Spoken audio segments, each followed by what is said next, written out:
In the Soviet Union and in America, the Cold War was fought by fear. The Soviet Union raised fences against the outside world.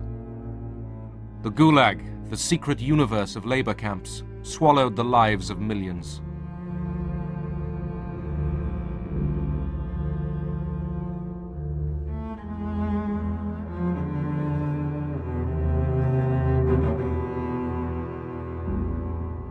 Both sides turned their fear inwards against their own people. They hunted the enemy within. Communism in reality is not a political party. It is a way of life, an evil and malignant way of life. It reveals a condition akin to disease that spreads like an epidemic.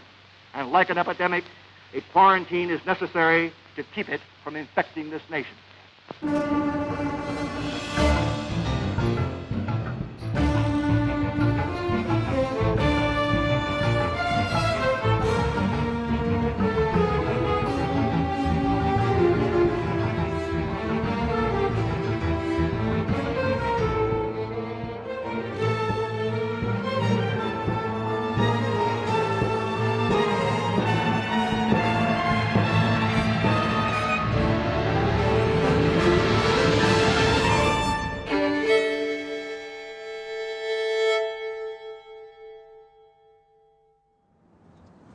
The Cold War made America renew its values, invent new images for American virtue.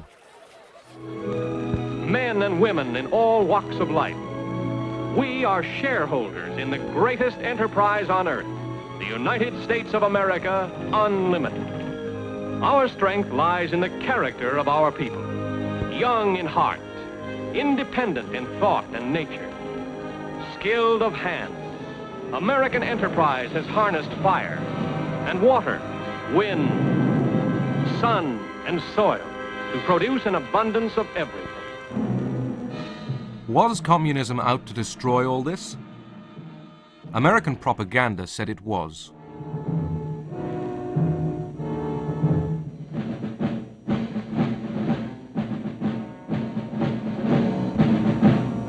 Stalin said, "The whole world is aware that the Soviet Union demobilized its forces after the war."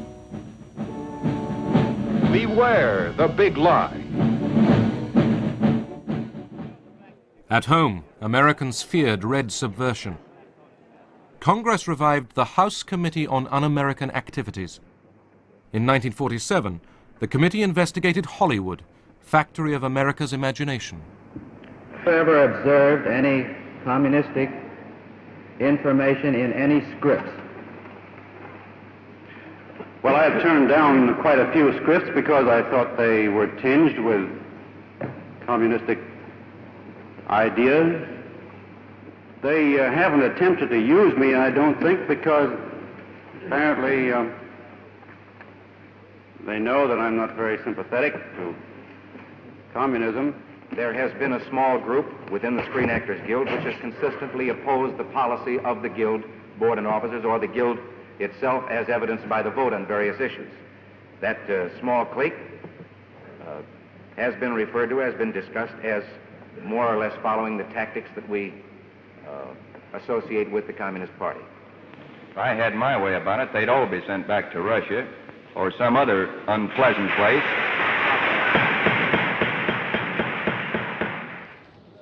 10 witnesses, the Hollywood 10, defied the committee's right to ask about their beliefs.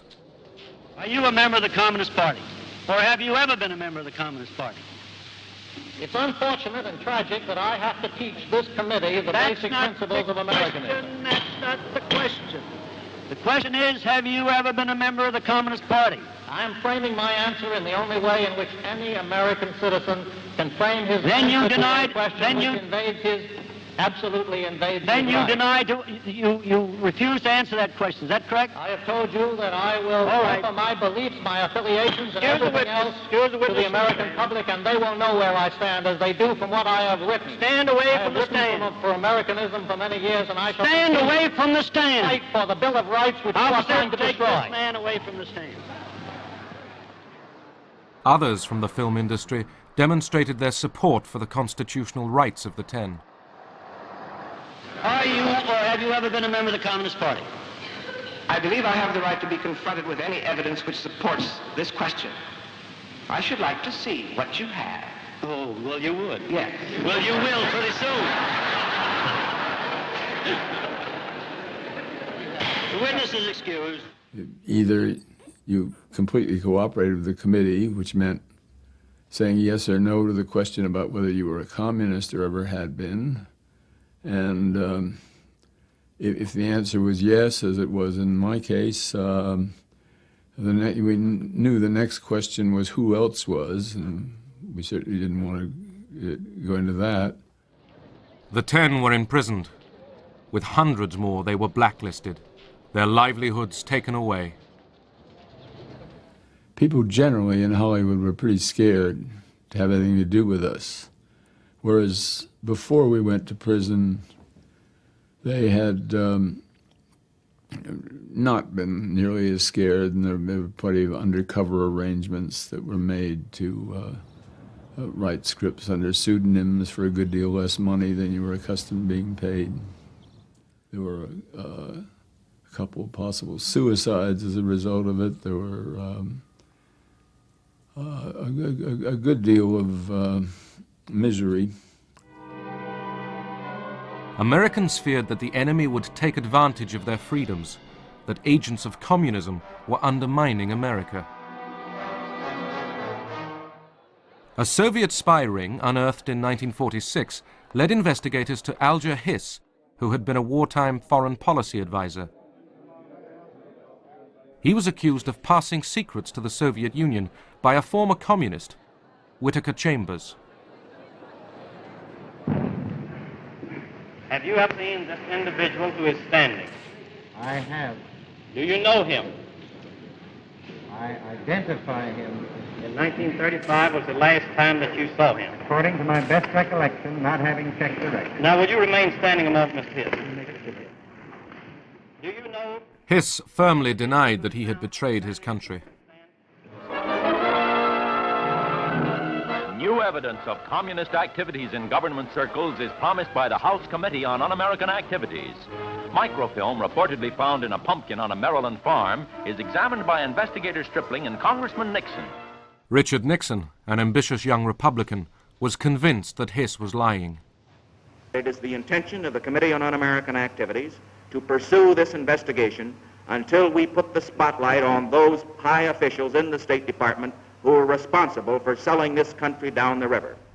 Hiss was jailed for perjury. Nixon's name was made. He turned his crusade against communism into a weapon for Republicans. It was what made him.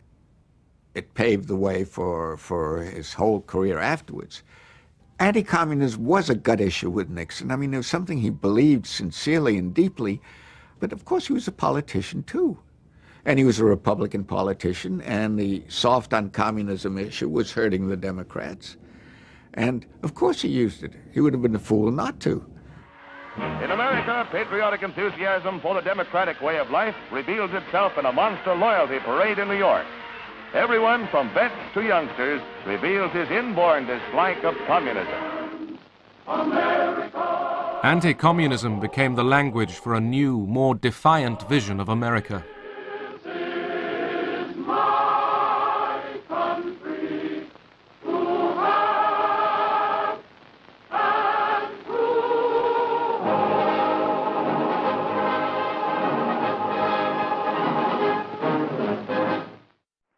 Singer Paul Robeson was open about his communist sympathies. In Moscow, he was welcome. Boat that barge, lift that sail, you show a little grit, and you land in the jail. But I keeps laughing instead of crying. I must keep fighting until I'm dying, and old man River, he'll just keep a rolling on.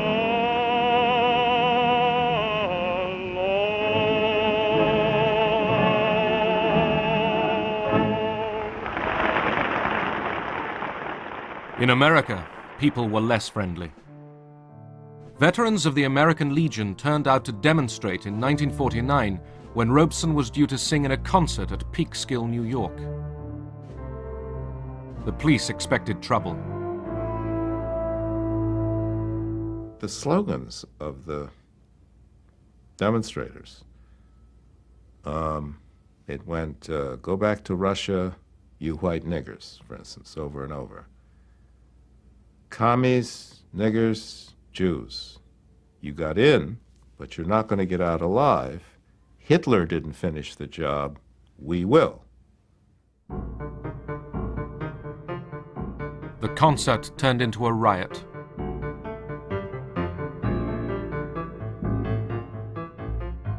What the demonstrators done is have piles of rocks. What the state police did is make the cars go out and go 10 miles an hour through that gauntlet. So the road, I mean, cars were smashed, the windows were smashed, the road was actually slick with human blood. An interracial couple just driving through happened to arrive at that moment. And of course they pulled the car over, they yanked the two of them out, and they said, that's Robeson Jr., we got him. And they were gonna bash the black guy's head in. The guy was standing over with a baseball bat, and a veteran, man in uniform, army uniform, said, wait a minute, that's not Robeson. I know the pictures. That's not Robeson. That's not him. The guy said, well, blankety blank is with a white woman, kill him anyway. And the soldier said, held the bat, said, no, no, that's not the American way. You don't lynch the wrong nigger. And it saved his life. Race hatred and the politics of fear had begun to merge. At home, the nation was angry and insecure. Abroad, communism was gaining force. The atom bomb explodes again in the headlines of the world. President Truman announces an atomic explosion detected somewhere in Russia, 3 years ahead of the schedule expected by the West. America's nuclear monopoly was over. Then came China. Tragedy overtook China. Armed and equipped by Russia, red hordes brought ancient Cathay to its knees. At the end of '49, all China sags under the red yoke. Communist leader Mao Zedong took over. America's Chinese allies, the defeated Chiang Kai-shek regime, fled with their followers into exile. Americans have always had, most Americans, a special feeling, a special attachment, a special interest in China. So it seemed incredible to most Americans, uninformed Americans, that this country which we had lavished so much care and affection on, who we thought was so friendly, so many of their people had studied in America and so on, should turn communist, turn over to the other side. Many people felt that there had to be some explanation. There had to be some sort of a conspiracy, some sort of a plot. Republican Senator Joe McCarthy blamed traitors in the State Department for the loss of China. He launched his own witch hunt. Today, the most dangerous enemy agent is not so much concerned with the secret information about weapons as he is with infiltrating the necessary departments of the government and shaping and controlling the actions of our nation so that the enemy is progressively winning without even firing a single shot. Now, I intend to name names. John S. Service. And remember that name if you will. I have never knowingly transmitted any information which was, shall we say, secret military plans. Service was hounded out of the State Department. I had trouble renting homes, renting an apartment in New York. And the companies, well, what did our stockholders say, you know? So the companies that I had known and had dealings with abroad, export companies, they said, sorry, we think you're a fine guy, but we don't dare touch you. One communist.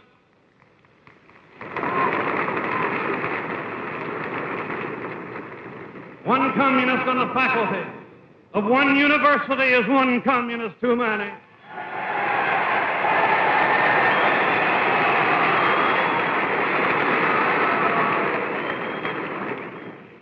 One communist among the American advisors at Yalta was one communist too many.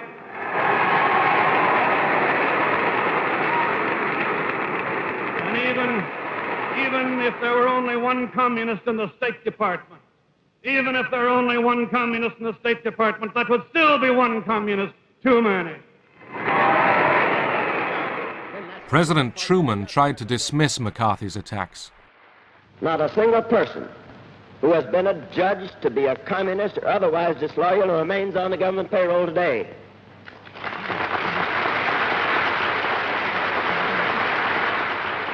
We're not going to turn the United States into a right-wing totalitarian country in order to deal with a left-wing totalitarian threat.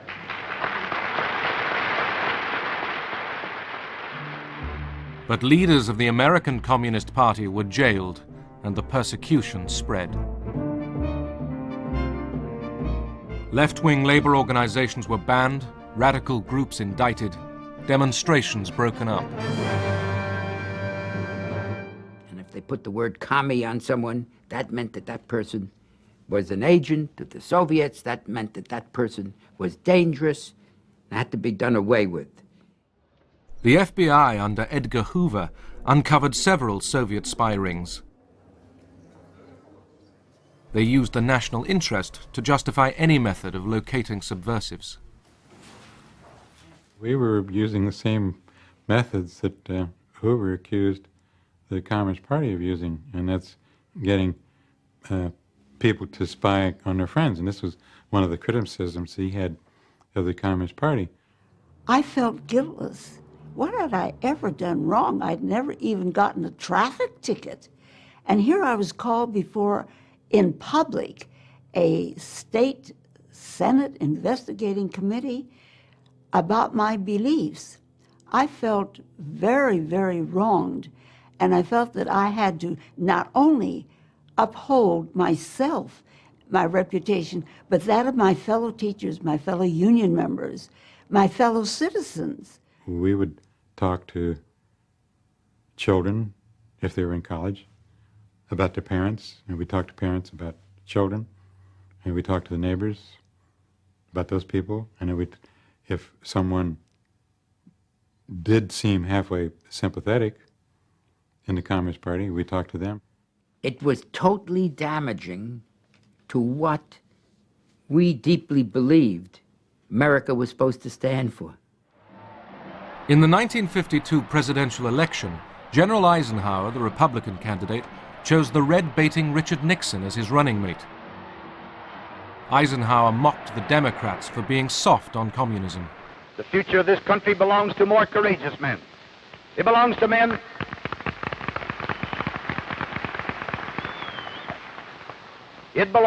who know that freedom's fight must be forever, relentless, uncompromising, and fair. It belongs to men who, today, are ready to bear spiritual and intellectual arms against an alien army of communist ideas. To get elected, Ike needed the support of Joe McCarthy and his right-wing followers. I spent about half an hour with the general last night. Well, I can't report that we agreed entirely on everything.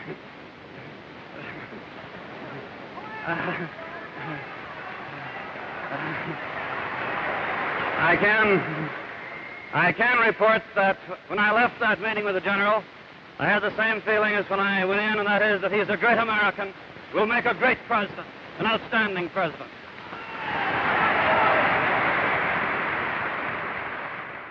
Right from the beginning, he detested Joe McCarthy. McCarthy was the first-class demagogue, and Eisenhower just couldn't stand that type of person. Eisenhower's old wartime commander, General Marshall, was accused by McCarthy of treachery. Intimidated, Ike dropped words praising Marshall from an election speech he made in McCarthy's home state.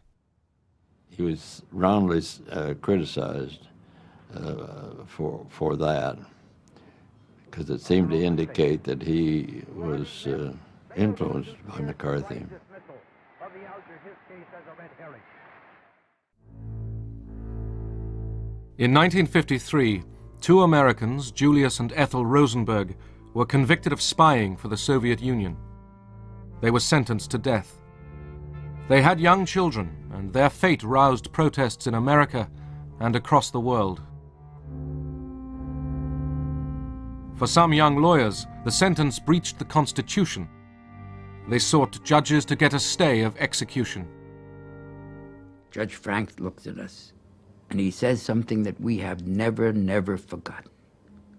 He said, "If I were as young as you are, I would be sitting there saying the same things you're saying, arguing the same points you're arguing, making the same argument that these planned executions are invalid. But when you are as old as I am, you will understand why I cannot do it."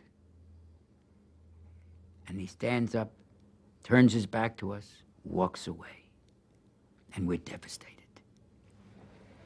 We began to sense something which in later years we understood so clearly, and that was that Jerome Frank, as the leading liberal judge, was terrorized himself and frightened by the atmosphere of fear in the country. That if he, as a liberal, would do something to save Julius and Ethel Rosenberg's life, he would be charged as a commie. The Rosenbergs were executed. He died quickly. There didn't seem to be too much life left in him when he entered behind the rabbi. He seemed to be walking in a cadence of steps, as if keeping in time with the muttering of the 23rd Psalm. She died a lot harder. When it appeared that she had received enough electricity to kill an ordinary person and had received the exact amount that had killed her husband, the doctors went over and pulled down the cheap prison dress, a little dark green printed job, and placed the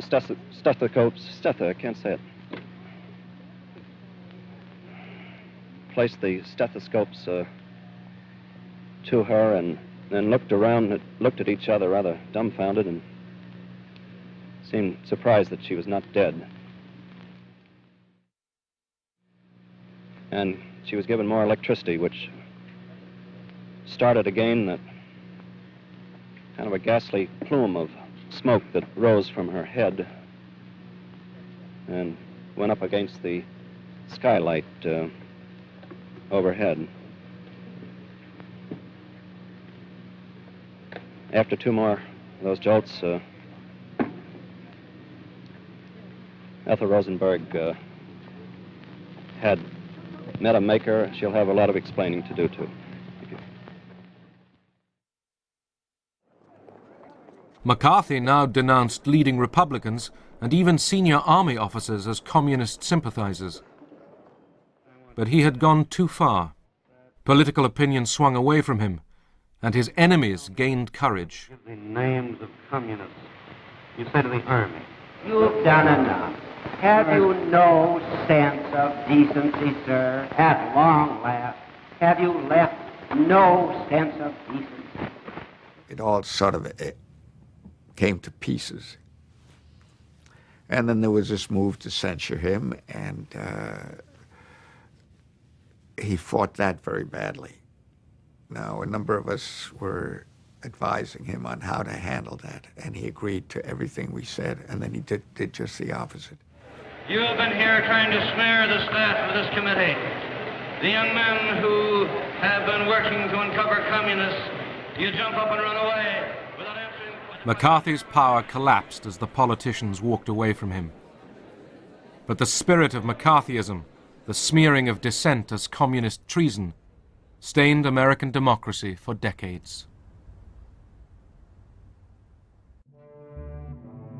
In the Soviet Union, all dissent was suppressed. The Cold War heightened tensions and reinforced fears, not just of internal subversion, but of another world war.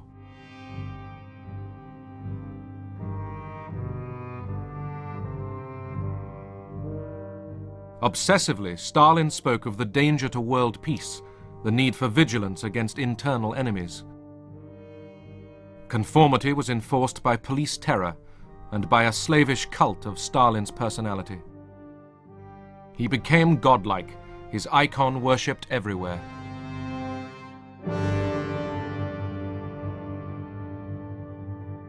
For those who did not conform, there was silence and death behind the barbed wire.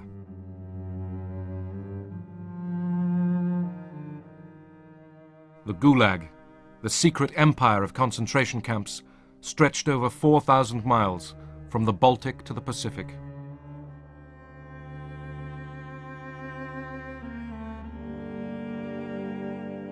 In the Cold War years, the camps continued to devour the lives of millions.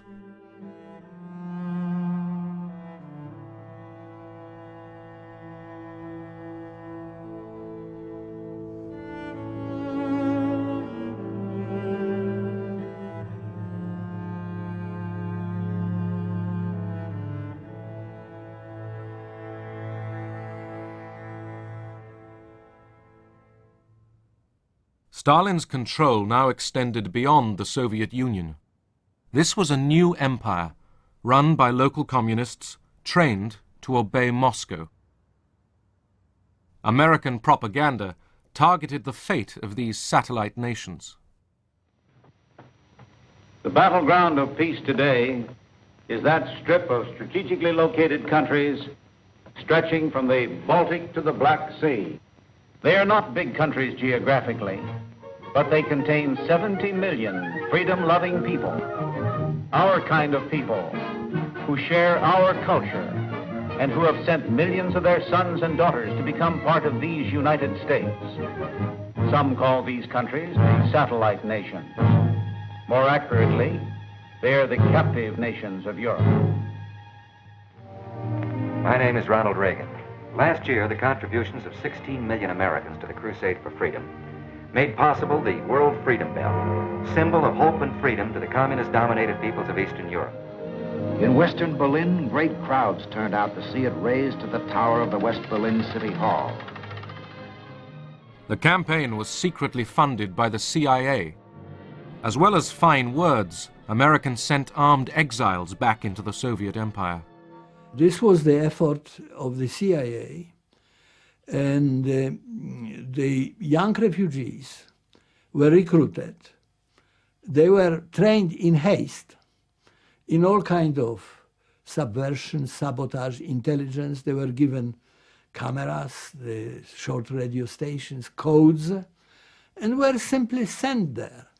But the regime did penetrate all these training camps, and the reception committee was waiting for these people and arresting them. Zbierane, żądane przez wywiad amerykański, jak zdjęcia, dokonywane obiektów przemysłowych, mostów, torów kolejowych. Niechaj tę prawdę. For the Polish authorities, these intrusions justified even harsher repression. The party called for vigilance against spies and saboteurs.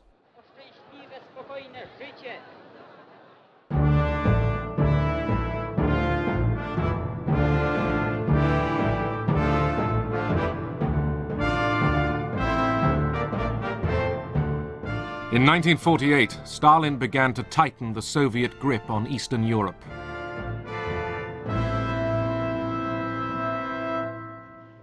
In Yugoslavia, Marshal Tito had defied Stalin and broken away from the Soviet bloc. Moscow abused him as a traitor, a deserter to the camp of American imperialism. Stalin moved fast to prevent Tito's mutiny spreading to other satellite states, like Czechoslovakia.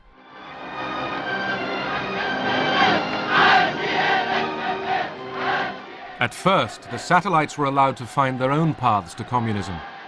Now, Stalin forced the Soviet model on them all. Everyone must march, shout, obey.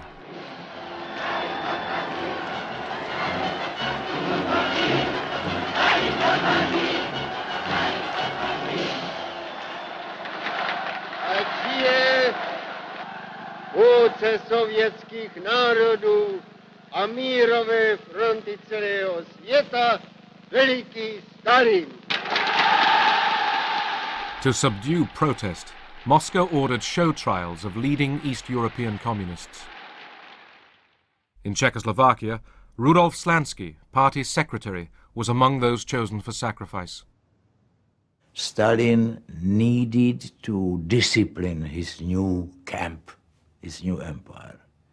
And he disciplined it to such an extent that people living in those countries should not develop any idea of being able to do anything except what he orders them to do. And one of the methods of disciplining was terror. Slansky was charged with Titoism, spying, and sabotage. His confession was fiction, drafted by Soviet advisors. To tedy znamená, že na začátku své politické činnosti před orgány buržázní moci jste si vedl jako oportunista a zbabělec a ne jako komunista. Je to. Готовились предварительные следственные заключения. The initial investigation results were prepared and checked. If the evidence in these cases didn't meet the aims of the security services, then it was altered. Really, it was a fabrication to prove what otherwise couldn't be proved. Jaký to řetěz otřásajících zločinů. Avšak přes rafinované spiklenství a záškodnictví, přes lstivou obojetnost a hanebnost svých prostředků nedosáhli svých cílů. Byli rozdrceni. The key was the confession of the indicted person. And then there was no need of any proofs.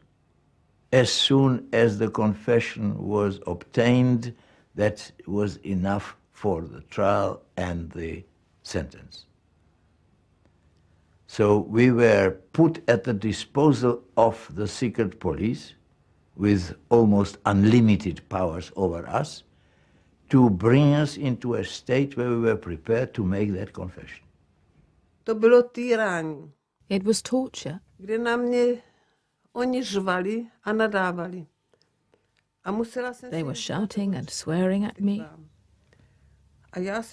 I had to look into their eyes.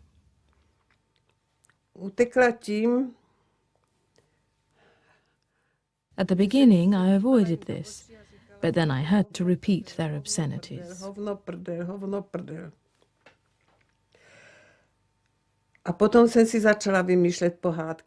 Then I started to make up fairy tales for my son. I got into an imaginary world of castles and princes and animals. So when they shouted at me, I didn't have to answer them. I only looked into their eyes while I was making up these fairy tales. A vymýšlela jsem tyto pohádky. A ty jsou napsané. No. Není to lehké. It's not easy. Já se nelituju. I don't feel sorry for myself.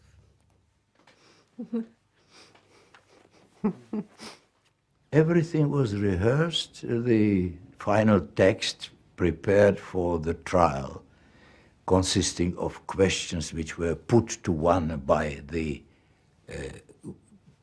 general attorney and the president of the court and so on, were listed, and your answers were listed. Přišel jsem do dělnického hnutí jako člověk buržázního původu. Můj otec byl zámožným vesnickým obchodníkem. Vyrůstal jsem v prostředí obchodnické rodiny a to ovlivnilo mé osobní vlastnosti a můj charakter. Vstoupil jsem v roce 1921 do komunistické strany a přišel jsem tam s různými maloměšťáckými názory, kterých jsem se nezbavil. To vedlo k tomu, že jsem se nestal skutečným komunistou a že jsem jako komunista nejednal. Slansky and 10 others were hanged in December 1952, their ashes scattered over the ice on an unknown country road. Stalin had shown his power. While he survived, it meant death to disobey him.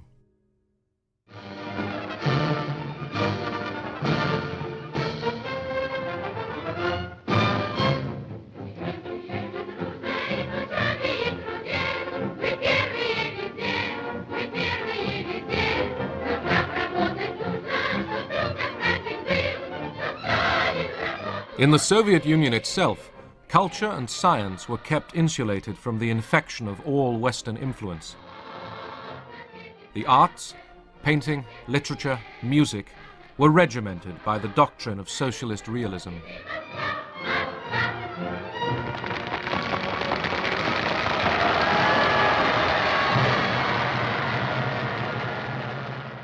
Мне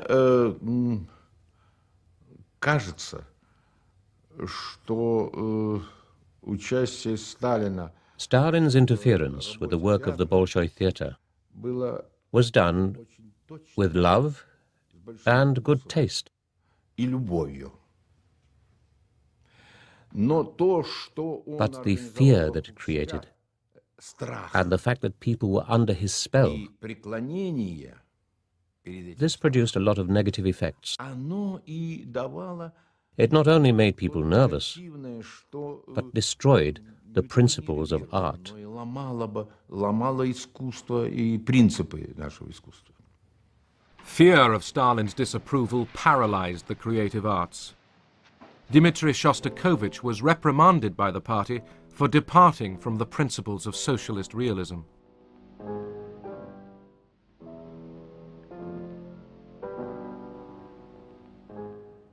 Official art showed the Soviet Union as a promised land of plenty and of opportunity, guided by wise and selfless leaders. But those who discussed real change, even in private, like Susanna Pechuro and her student friends, risked punishment. Мы очень много рассуждали об этом. We discussed a lot, and we came to the conclusion that what was happening then was completely different from what we were taught to believe. Соответствует тому, что нам рассказывают. It wasn't socialism. Что это никакой не социализм. Susanna joined a secret discussion group. Aged 17, she was arrested, charged with treason and terrorism. 3 of her friends were executed. Говорят, собирайся, поедешь. They said, get ready, you come with us. Собираться, одеваться. I went to get dressed behind the screen in the room, and I clearly realized then that I would not be coming back. At that moment, I could see myself in the prison cell. Later, when I really was in the prison cell, I kept thinking back to that moment.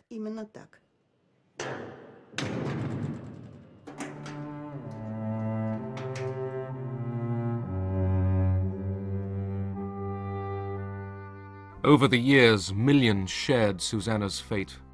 They vanished, often without trace. Even to ask about them was to risk arrest. И это то страшное, что я до сих пор не позволяю себе вспоминать, если я... There are some things that are so awful, I don't let myself remember them. Because if I do, I can't sleep for weeks.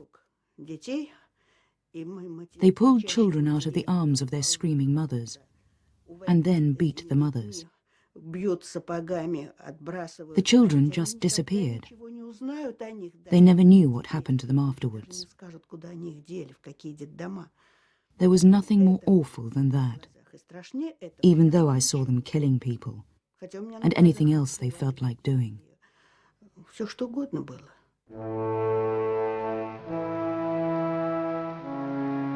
In 1952, Stalin presided over the 19th Congress of the Soviet Communist Party.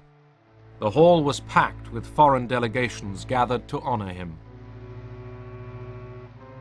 Stalin was old now, but still the unchallenged leader of world communism.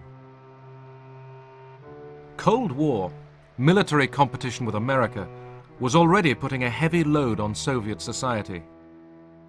In public, Stalin's analysis of the world class struggle was hopeful. И тем облегчить свою работу. Потому, повторюсь, что сама буржуазия, главный враг освободительного движения, стала другой, изменилась серьезным образом, стала более реакционной, потеряла связи с народом и тем ослабила себя. Понятно, что это обстоятельство должно также облегчить работу революционных и демократических партий. But Stalin still feared the enemy within. He saw treachery everywhere.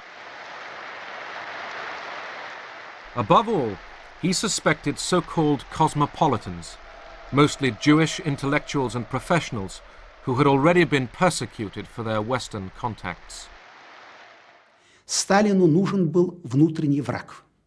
Внутренний враг. Stalin needed an internal enemy, на которую можно было взвалить бы. A fifth column that could be blamed for the difficult situation in the country. И евреи как раз вполне подходили для роли этой. And the Jews fitted that role very well. Евреи были, так сказать, традиционно как-то, имели. Because many Jewish families in the post-war years had someone in the United States, relatives or acquaintances. В послевоенные годы был кто-то, кто когда-то уехал в Соединенные Штаты, какие-то родственники. So to present Jews as the fifth column, agents of American imperialism, was very convenient. Американского империализма, как они писали, было очень удобно. In January 1953, 9 Kremlin doctors were accused of plotting with Western intelligence to kill Soviet leaders. Я должен сказать, что, конечно, все это было спровоцировано. The doctors' plot was instigated with Stalin's approval. Операция против врачей. Stalin had been suspicious of doctors for a long time before that. Недоверие. Так что это болезненное такое состояние. This was all due to his illness, made worse by his old age, and by his lifelong ideology that the enemies who always surround you should be constantly eliminated. Врагов, которых без конца вокруг тебя много. One of the doctors, Yakov Ettinger, died under torture. His son was arrested and interrogated. Они хотели добиться от меня какого-то признания. They wanted me to make a confession, to make a statement that I was in the know, фактов преступного неправильного лечения моим отцом. that I was familiar with certain facts which showed that my father and other doctors were wrongly treating certain patients. Я у некоторых бывал, они добивались от меня этого признания. Но They wanted me to make this kind of statement, but they didn't get it from me, even though twice I was sent to the punishment cell. Два раза я сидел в карцере. 5 of the 9 doctors were Jewish. The affair inflamed Russian anti-Semitism. Jews were denounced and purged throughout the medical profession and beyond.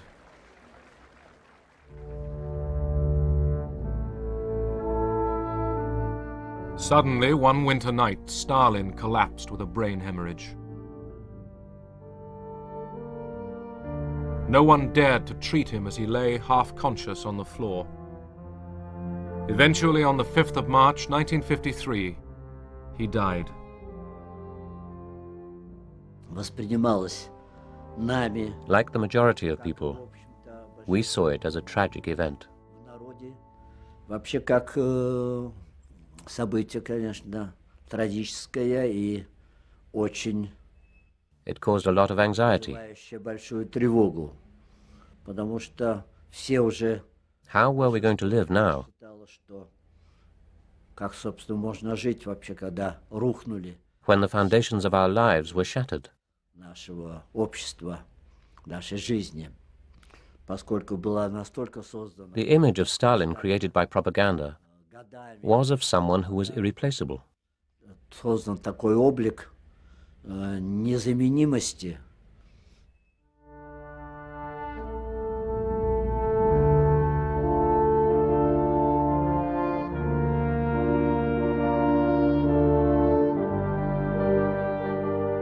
Stalin had towered over the Soviet Union in peace and war for more than 20 years. Even those who hated him could not imagine a future without him.